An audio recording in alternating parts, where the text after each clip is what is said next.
Welcome. I am a lay Shin Buddhist who nevertheless maintains an interest in the broader realm of Pure Land and Mahayana Buddhist teachings. My YouTube channel is called Akala Akala, that is Acala Acala.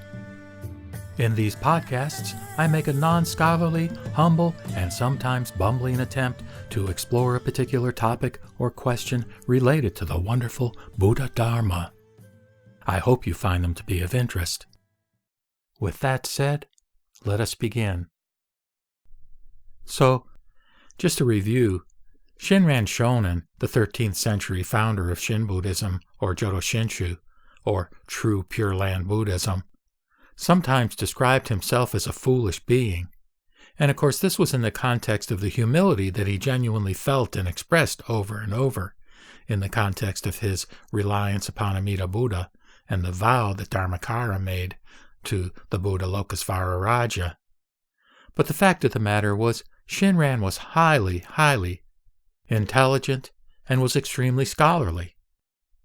He studied and practiced for years on Mount High in the Tendai Buddhist tradition, and of course we know from his writings that he had a deep knowledge about Mahayana Buddhism, and framed his interpretation of the Pure Land path in the context of Mahayana teachings. But, as a result, some of his teachings are fairly difficult to fathom. But thankfully he had a disciple named Yenbo who left us with a text called the Tannisho, where, because he was lamenting differences between what some of Shinran's followers were expressing as far as their interpretation of the teaching, that was in divergence, or it was deviant relative to Shinran's true teaching. So again, the Tannisho was Yenbo's way of letting people know what he had heard the master say. So it's portrayed as Shinran's words, but actually is not written by Shinran. The beauty of it, though, is that it's wonderful prose, very simple, very straightforward, and very much to the core of this Buddhism of pure grace. So here goes with a recitation of the first 3 chapters. I hope you enjoy it. Namu Amida Boots. The Tannisho, Chapter 1. Saved by the inconceivable working of Amida's vow, I shall realize birth in the Pure Land. The moment you entrust yourself thus to the vow, so that the mind set upon saying the Nembutsu arises within you, you are immediately brought to share in the benefit of being grasped by Amida, never to be abandoned. Know that the primal vow of Amida makes no distinction between people young and old, good and evil.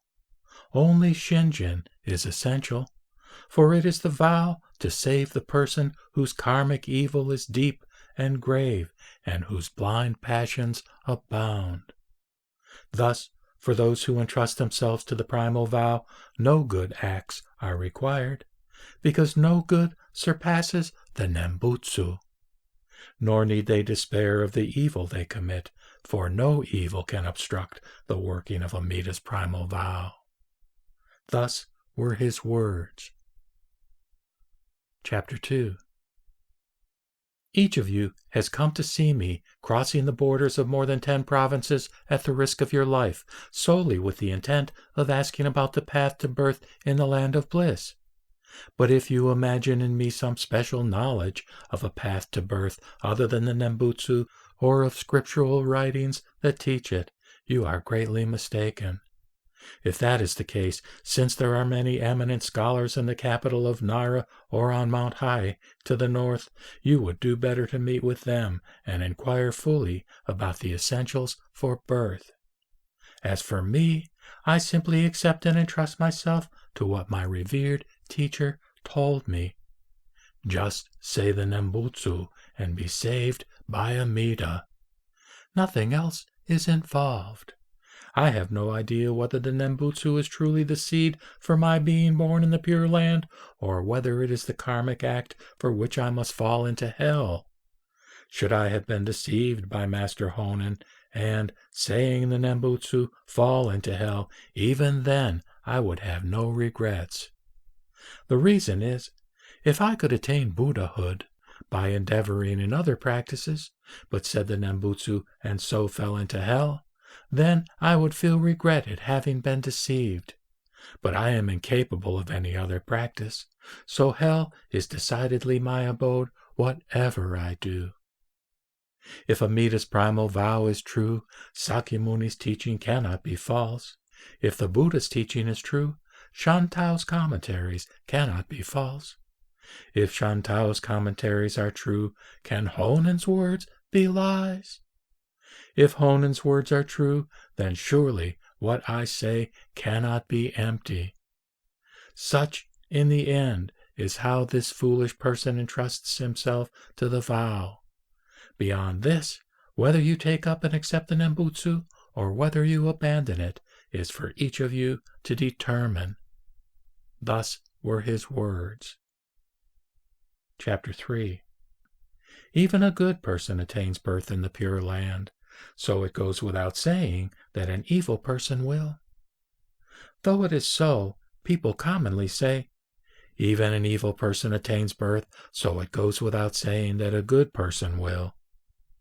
This statement may seem well-founded at first, but it runs counter to the intent of the primal vow, which is other power.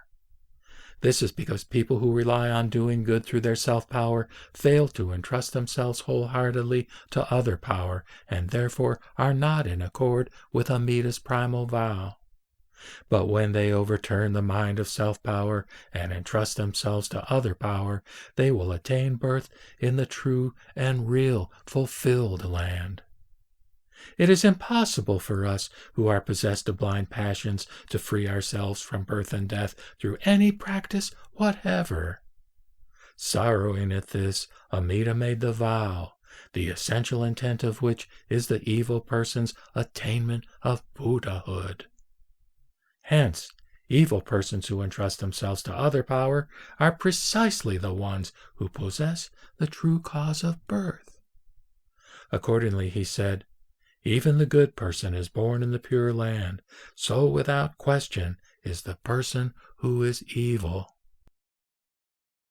With that, I will sign off by reciting the Nembutsu, in gratitude for being embraced and accepted just as I am by Amida Buddha, never, never to be abandoned.